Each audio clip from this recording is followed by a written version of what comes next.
क्योंकि पहले तो गेहूं भी कम होते थे लेकिन हाथ नहीं फैलाते थे, चावल कम होते थे हाथ नहीं फैलाते थे। आज घर में सब कुछ है लेकिन बरकतें रूठ गई हैं। वजह सिर्फ इतनी है कि पहले के लोग अकेले नहीं खाया करते थे बल्कि मेहमान को साथ बैठा करके खिलाया करते थे। अपने दस्तरखान इतने वसी रखते थे कि उनके दरवाजे से कोई खाली नहीं जाया करता था। आज का मायमा ये है, आज के हालात ये है, हमारे घरों की कंडीशन ये है कि हम दस्तरखान पे बैठ जाएं, कुत्ता घर के अंदर आ जाए तो हम पहले कुत्ते को मारते हैं, उसके बाद खाना खाने के लिए बैठा करते हैं। मैं आपसे कहना चाहता हूं प्यारे, अगर घरों में बरकतें चाहते हो तो सुनो, घर में किसी न किसी को खाना खिलाया करो। कोई ना कोई मेहमान रखना चाहिए। अगर कोई इंसान ना मिल सके तो परिंदों को खिला दिया करो, अगर परिंदे ना मिल सके तो और जानवरों को खिला दिया करो, अगर वो भी ना मिल सके तो मुट्ठी भर लेकर के मीठे की चीजें चूटी की दरवाजे पे उनके बिलों पे जाकर डाल दिया करो, अगर वो भी ना मिल सके तो दरिया में जाकर के मछलियों को खिला दिया करो। इसलिए कि अगर तुम खाओगे तो गंदगी बन जाता है, अगर अल्लाह की मखलूक खाती है तो वो दुआएं बन के अल्लाह के अर्शों से जाकर टकरा जाएगा। खिलाएंगे इंशाअल्लाह। ये गौसे पाक का ये पैगाम है, ये याद रखिएगा।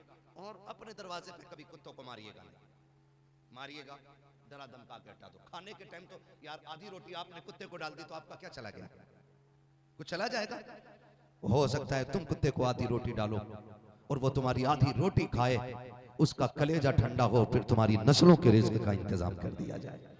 ये भी तो हो सकता है ना, ये भी तो हो सकता है। खुद खाने से बेहतर है दूसरों को खिलाना।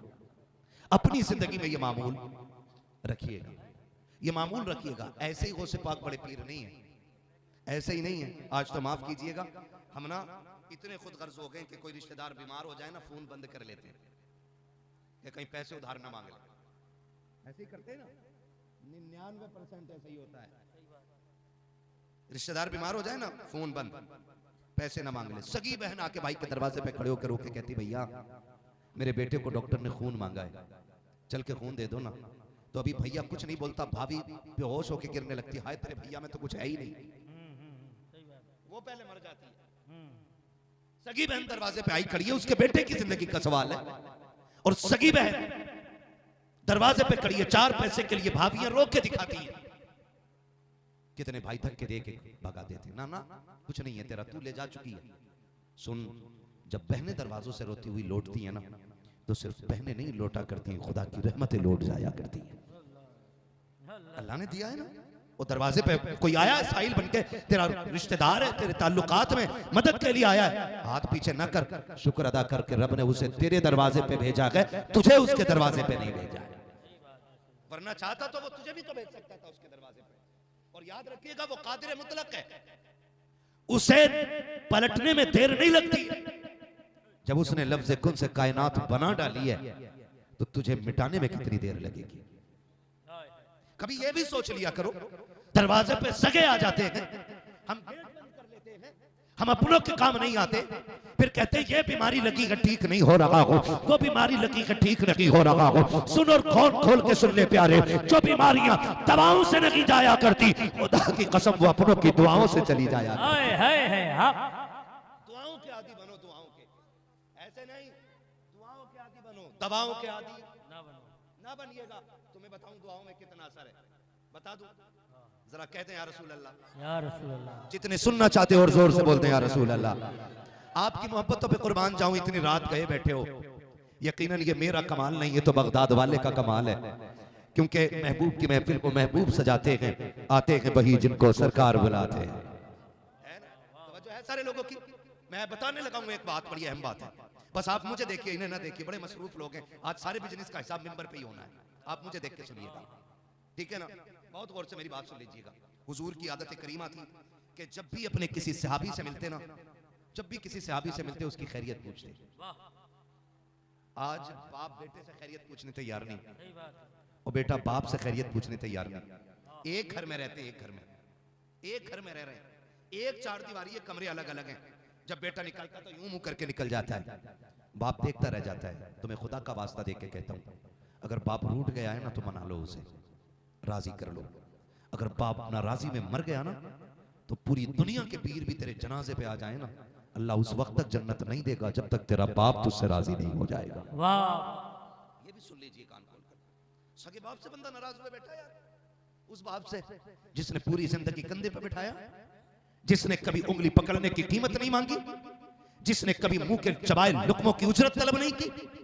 आज उसके लहजे भी तल्ख हो गए, आज उसकी बातें भी कड़वी होने लग गई। आज वो बोलता है तो तुझे उसकी आवाज में कुत्ते की आवाज लगती है। आज तू मुंह मोड़ के चल रहा है। खुदा की कसम तुझे पता ना हो तो जाके पड़ोसी से पूछ ले, जब तू दुनिया में आया था सर्दी का मौसम था, 3 दिन का था, तुझे ठंड लग गई थी, तेरे फेफड़े जाम होने लगे थे, डॉक्टरों ने कह दिया बस से बाहर बात है, यहाँ नहीं दूर लेकर के चले जाओ। तेरे बाप ने तुझको कंधे पे बैठाया और दूर दराज के सफर तय करता रहा, बारिशों में भीग करके तेरा इलाज कराया, तुझे सर्दी में लेकर के चलता रहा ताकि तेरी जिंदगी बच जाए। आज उस बाप से दो बातें करने के लिए तैयार नहीं है, आज उसकी दो बातें तुझे कड़वी लगती है। और सुनो बगदाद वाले की महफिल में आने वालों, तुम नहीं जानते हो खुदा की कसम, अगर बाप को न समझा हो तो कभी मंडी में खड़े होकर देख, हर दिन तुझे बाप पिटता हुआ नजर आएगा। जा कभी मजदूरों की लाइन में लग के देख, तुझे बाप मजदूरों की लाइन में नजर आएगा। अगर तूने बाप को न समझा हो तो कभी रोड पे जाकर के देख, जो साइकिल से सर्दी में जा रहा है वो भी किसी का बाप होता है, जो पेड़ से गिर के मर जाता है वो भी किसी का बाप होता है, जिससे लाइट पकड़ लेती है वो भी किसी का बाप होता है, किसी का बाजू मजदूरी में कट गया वो भी किसी का बाप था, किसी का पैर कट गया वो भी किसी का बाप था। सुन, अगर बाप तेरे लिए इतना कर सकता है तो तू ऐलान कर दे कि मेरा बाप अगर जान भी मांगेगा तो जान भी दे दूंगा, फिर भी ये कहूंगा कि हक तो ये कहे कि हक अता ना हो। हाय हाय वाह वाह वाह वाह वाह वाह, हक के खिताबत भाई मुफ्ती साहब, हक के खिताबत। हर शख्स अपने बाप की कदर करे, बेशक बड़ी दौलत होती है बाप। आज है तो कदर नहीं है, आज है तो कदर नहीं है, कल नहीं होगा ना तब एहसास होगा। सच बताना दिल पे हाथ, मैं अपनी बताऊं, अल्लाह ने सब कुछ दिया, शोहरतें भी हैं, दौलत भी है, सब कुछ है, लेकिन जानते हो मैं बड़ा बेफिक्र रहता हूं। ना मैं हादसों से डरता हूं, ना मैं हासिदों से डरता हूं, ना मैं मुखालिफों से डरता हूं, ना मैं दुश्मनों से। क्यों? मेरा यकीन है कि मेरे माँ बाप दुआएं देने वाले मेरे घर में बैठे हुए हैं। वाह वाह वाह, सच्ची बात बता रहा हूं, ये सच्ची बात आपको बता रहा हूं। हाँ सच्ची बात है, खुदा की कसम खा के कहता हूं, एहसान मानो अगर बाप है तो मुंह मोड़ के ना निकला करो, मुंह मोड़ के ना निकला करो। बाप औलाद के लिए आसमान की तरह होता है। जिस दिन ये कब्रिस्तान चला गया ना तो ऐसा लगेगा जैसे छत हट गई है और जमीन तुम्हारे लिए तंग हो गई है। बाप वो दरख्त होता है जो कितनी भी तेज धूप हो लेकिन औलाद को हमेशा साए में रखता है, उस दरख्त की तरह होता है। हाँ मैं आज देख रहा था, एक बच्चा मजदूरी कर रहा है, अल्लाह ऐसे जालिमों को मिटा दे, वो मजदूरी कर रहा है, उससे कोई दुकान में नुकसान हो गया, इतना छोटा बच्चा होगा, मालिक ने उसे कुत्ते की तरह पीटा है। आज समझ में आया कि बाप क्या होता है। बाप हो तो कब जवानी आ गई बेटों को पता ही नहीं चलता है, और अगर बाप ना होना तो फिर जवानी की भीख मांगती रह जाती है औलाद।